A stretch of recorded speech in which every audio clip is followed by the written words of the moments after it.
The text came through at 11:47 p.m. on a Saturday. I was on my couch, half watching a documentary about deep-sea creatures, glass of bourbon on the coffee table, phone face down next to it. It buzzed, and I almost didn't check it, but something made me pick it up. Lisa, my wife of 4 years. She'd been in Vegas for 3 days. Marketing conference or so, she'd said. The message loaded. Just married my coworker, Mark. You're pathetic, by the way. I read it once, then again, then a third time.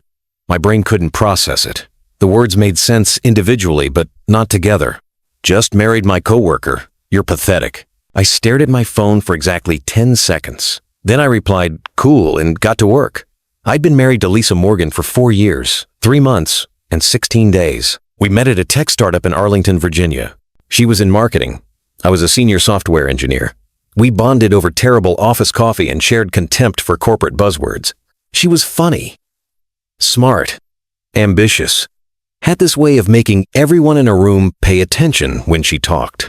We dated for 2 years, got married at a small ceremony in her parents' backyard, honeymoon in Croatia, bought a 3-bedroom house in Alexandria with money I'd saved from freelance work and a previous sale of a mobile app I'd developed.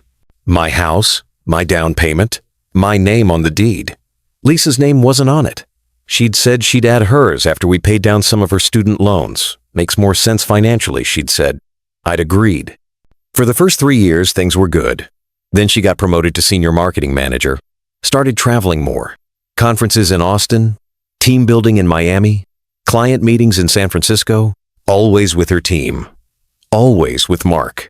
Mark Chen, 32 years old, marketing coordinator, former college athlete. The kind of guy who wore expensive sneakers and talked about disrupting the space. Mark's helping me with the Henderson account, she'd say. Mark and I are working late on the pitch. Mark thinks we should pivot our strategy. Mark. I'd asked her once 6 months ago if something was going on. We were having dinner. Thai takeout. She was scrolling through her phone. Is everything okay with us? I'd asked. What? Yeah. Why? You've been distant lately. Always talking about work. About Mark. Oh my God, Tom, are you serious right now? She'd set down her phone. Mark is my coworker. That's it. You're being paranoid. I'm not accusing you of anything. Yes, you are. You're implying I'm cheating, which is insulting. I didn't say that. You didn't have to. I can't believe you'd even think that. She'd stood up. I work hard. I'm building my career. And instead of being supportive, you're accusing me of having an affair. Lisa, I need some space. She'd gone to the bedroom and locked the door. I'd slept on the couch that night. The next morning, she'd acted like nothing happened, made coffee, kissed me on the cheek. Sorry about last night. Work, stress, love you. And I'd believed her because I wanted to. Now, sitting on my couch at 11:48 p.m., staring at her text, I realized I'd been an idiot. Just married my coworker Mark. Not I'm leaving you. Not we need to talk. She'd married someone else and texted me about it like she was reporting the weather. You're pathetic, by the way.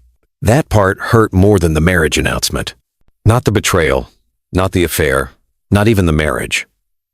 The contempt, the casual cruelty, like I was nothing. I stood up, put down my bourbon, and made a call. First, credit cards. I pulled up Chase's website, logged into our joint account. 2 cards, one in my name, one in hers. I called the fraud hotline. I need to report both cards as compromised. Can you verify the account? I rattled off my social security number. Address. Mother's maiden name. What makes you believe they're compromised? My wife just informed me she married someone else in Las Vegas. I need the cards frozen immediately. Pause. I'm sorry to hear that, sir. I can freeze both cards right now. Do it. Done. You'll receive replacement cards in 7 to 10 business days. Thank you. I hung up. Second, bank account. Joint checking. $47,000. My salary plus her salary. Savings for a kitchen renovation we'd been planning. I logged into Bank of America, transferred $47,000 from joint checking to my personal savings account.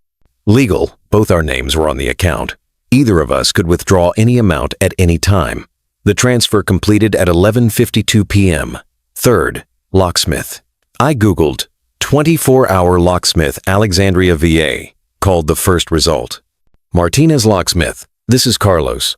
How fast can you change all the locks on my house? We can probably get someone there in about 90 minutes. I'll double your rate if you make it 30 minutes. Pause. What's the address? I gave it to him. We'll be there in 25. He made it in 22. While Carlos and his assistant worked on the locks, I went upstairs. Our bedroom. Lisa's side of the closet. I pulled out trash bags from under the sink. Started packing clothes, shoes, jewelry, her collection of decorative pillows that she'd insisted we needed. They make the room feel complete, Tom. Everything went into bags. 30 minutes later, I had 7 large trash bags full of her belongings. I dragged them to the front lawn one by one. Carlos watched me from the porch. You good man. Never better. By 12:47 a.m., all the locks were changed. Carlos handed me 5 new keys. Sorry about whatever's going on, he said. Don't be, I'm not. He left. I went back inside, locked the new deadbolt, turned off the lights, went to bed. My phone started buzzing at 5:52 a.m. I'd silenced it, but I could see the screen lighting up on my nightstand. Incoming call, Lisa. I declined. Another call, declined. 3 more calls in rapid succession. I turned the phone face down and went back to sleep. At 7:14 a.m., I woke up naturally, checked my phone. 43 missed calls, 27 text messages, 12 voicemails. I deleted the voicemails without listening, opened the texts. Tom, where are you? Call me. We need to talk. My card isn't working. Tom, seriously, call me back. Why isn't my card working? Where is the money from our account? Tom, why isn't my key working? Tom, open the door. You can't do this. This is my house too. Tom, I made a mistake. Scrolled through the rest. You're being insane. Let me in right now. I was drunk. It was a mistake. Please, Tom, we need to talk about this. Don't do this. I love you, please. I sipped my coffee, typed out a response. You got married. Congratulations. Figure it out with your new husband. Sent. She called immediately. I declined, blocked her number, made eggs. At 7:43 a.m., there was pounding on my door, loud, frantic. I looked through the window. Lisa? She looked like hell. Mascara smudged and running. Hair tangled, still wearing what looked like a clubbing outfit. Tight dress, heels dangling from one hand. Standing next to her were 2 Alexandria police officers, male and female. Both looked tired. Early Sunday shift. I opened the door. Good morning, officers. Good morning, sir. We received a call about a lockout situation at this address. There's no lockout situation. My wife got married to someone else yesterday in Las Vegas. She's no longer welcome in my home. Lisa's face went red. That's not. I made a mistake. I was drunk. Ma'am, please, the female officer said. She looked at me. Can you clarify the situation? I pulled out my phone, showed her the screenshot I'd taken of Lisa's text. Just married my coworker Mark. You're pathetic, by the way. Timestamp 11:47 p.m. Saturday, October 14th. The officer read it. Her expression didn't change. Professional. She looked at Lisa. Ma'am, is this your text message? I was drunk. It didn't mean anything. Did you get married? Lisa hesitated. Yes, but it was a mistake. We can get it annulled. It doesn't count. That's not how it works, ma'am. The officer looked back at me. Is your wife's name on the deed to this property? No, I purchased the house 2 years before we got married. It's solely in my name. Do you have documentation? I do. One moment. I pulled up the deed on my phone, showed it to both officers. Property owner Thomas James Porter, no other names. The male officer nodded. Sir, you are within your legal rights to deny access to anyone not on the deed, including a spouse. What? Lisa shrieked. This is my house. I live here. Ma'am, the female officer said calmly. If your name isn't on the deed, this is not legally your property. You can dispute this through family court, but right now, Mr. Porter has the right to deny you entry. This is insane. Lisa turned to me, tears streaming down her face. Tom, please let me in. We can talk about this. I made a mistake. I'm sorry. Nothing to talk about. You're married to someone else now. It's not legal. We were drunk. We can get it annulled. That's between you and your husband. He left me, she screamed. He left me at the hotel when my card got declined. He said he thought I had money. I almost laughed.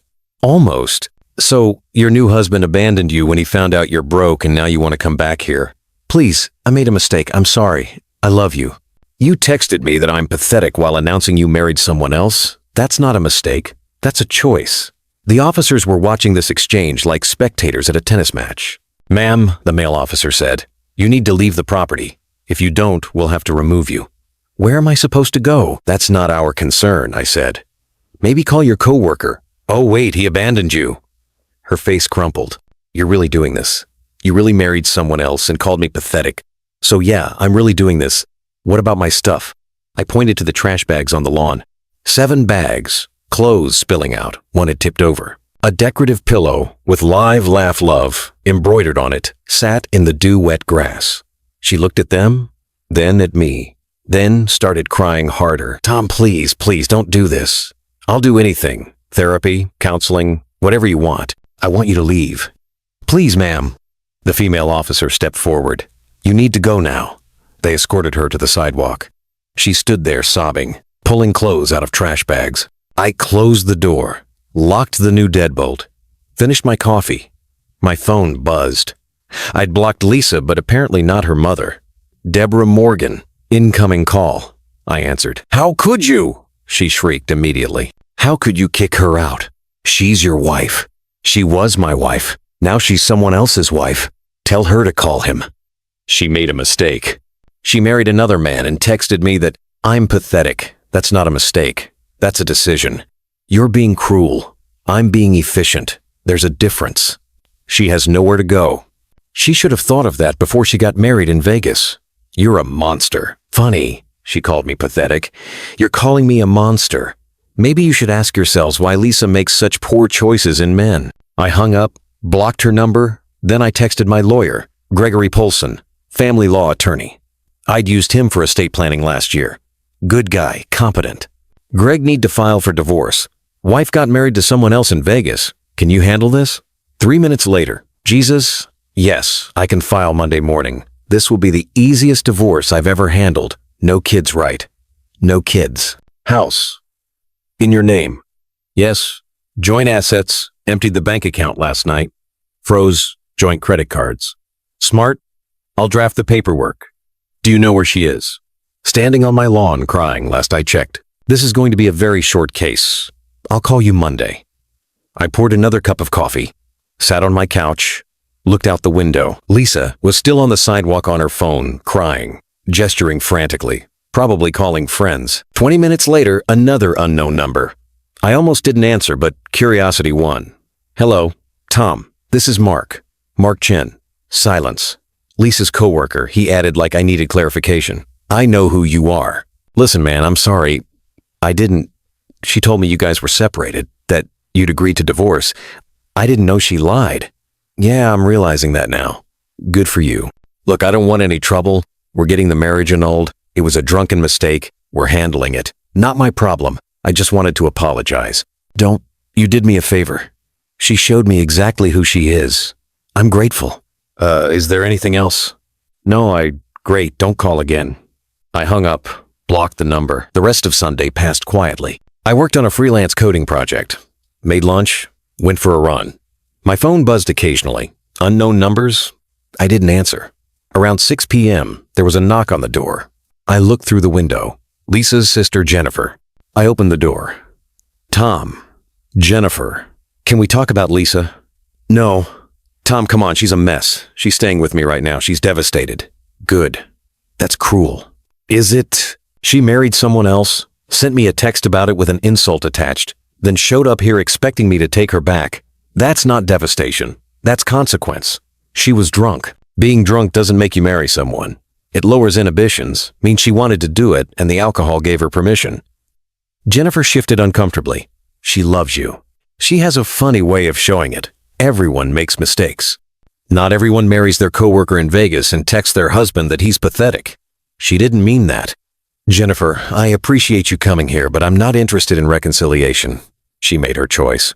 I'm making mine. We're done. Just like that.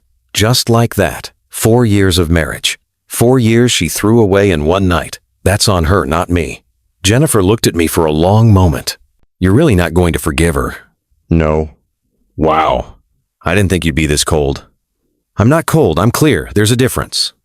She left. I closed the door. Monday morning, Greg called. I've got the paperwork ready. We can file today. Virginia requires a 6-month separation period for no-fault divorce, but given the circumstances, her marriage to another person, We can file for fault-based divorce on grounds of adultery. That expedites things significantly. How long? With fault-based, we could have this wrapped up in 3 months, maybe less. Do it. I'll need you to come sign the papers. Can you stop by my office this afternoon? I'll be there at 2. Perfect. Also, has Lisa retained counsel? No idea. She'll need to be served. Do you have an address where she's staying? Her sister's place. I can get you the address. Great. We'll have her served by Wednesday. I went to Greg's office at 1:47 p.m. Small practice in Old Town Alexandria. Brick building. Vintage furniture. Felt like a lawyer's office from a movie. Greg was in his 50s. Graying hair, reading glasses, kind eyes. Tom, come in. Sit. I sat. He slid a stack of papers across his desk. Petition for divorce. Grounds adultery. Virginia Code paragraph 2911. Pretty straightforward. You're requesting the house, which is solely in your name anyway. No shared assets since you emptied the account, which was legal. No kids. No alimony since the marriage was short and she has income. This is about as clean as it gets. I signed everywhere, he indicated. What happens now? We file this with the court today. Lisa gets served in the next 48 hours. She'll have 21 days to respond. If she contests, we go to mediation. If she doesn't, we proceed to final hearing. You think she'll contest? Honestly, I doubt it. She married someone else. That's a pretty clear grounds for divorce. If she contests, she looks worse. My guess is she'll hire a lawyer who will tell her to sign and move on. Good. Tom, can I ask you something? Sure. Are you okay? This is a lot to process. I thought about it. Yeah, I'm okay. You don't seem upset. I was upset for about 30 seconds when I got the text. Then I got angry. Then I got productive. Now I'm just done. He nodded. That's unusually healthy, actually. Most people spiral. Most people didn't get a text saying they're pathetic while their wife announced her marriage to someone else. Fair point. Lisa was served Wednesday afternoon. I know, because she called from yet another unknown number. I answered out of morbid curiosity. You're suing me for divorce, she shrieked. I'm filing for divorce. That's how it works. On grounds of adultery. You married someone else. That's literally adultery. We're getting it annulled. Doesn't matter. You committed adultery. That's grounds for fault-based divorce in Virginia. This is going to destroy my reputation. You destroyed your reputation when you married your coworker. You're doing this to hurt me. No, I'm doing this to end our marriage quickly. You made the choice. I'm handling the paperwork. I can't believe you're being this vindictive. Vindictive would be posting your text on social media. I'm being efficient. I made a mistake. Then live with it. Sign the papers. Move on. What if I contest? Then we go to court. You explain to a judge why you got drunk, married your coworker, texted your husband that he's pathetic and now want to stay married. Good luck with that. Silence. Tom. Sign the papers, Lisa. I hung up. 3 weeks later, Greg called. She signed. That was fast. Her lawyer probably told her she had no case. She's not requesting anything. No alimony, no property, clean break. When's the final hearing? 4 weeks. Judge will review. Likely grant the divorce. You'll be officially single by mid-December. Great. Tom. Yeah. I've been doing this for 23 years. I've never seen someone handle a divorce this cleanly. You okay? I keep getting asked that. Yeah, I'm fine. You don't sound heartbroken. I'm not. I'm relieved. Why? Because she showed me exactly who she was. And I believed her. The final hearing was on December 18th. Judge Monica Patterson presiding. Lisa showed up with her lawyer, a woman in her 40s, professional, cold. Lisa looked smaller than I remembered, thinner, tired. We sat on opposite sides of the courtroom. Judge Patterson reviewed the file. Mr. Porter, you're petitioning for divorce on grounds of adultery. Mrs. Porter, you're not contesting. Is that correct? Yes, Your Honor, Lisa's lawyer said. Mrs. Porter, do you understand that by not contesting, you're agreeing to the grounds as stated? Lisa's voice was quiet. Yes, Your Honor. Very well. The court grants the petition for divorce. Marriage between Thomas James Porter and Lisa Ann Morgan is hereby dissolved. Mr. Porter retains ownership of the property at 412 Maple Street. No alimony awarded. No shared assets remain. This divorce is final as of today, December 18th. Gavel. Done. Lisa started crying. I stood up, shook Greg's hand. Thank you. Anytime, though, I hope you don't need me again. Same. I walked out of the courthouse. Lisa called after me. Tom, wait. I stopped. turned. She looked terrible. Dark circles, hair limp. The confidence she'd always carried was gone.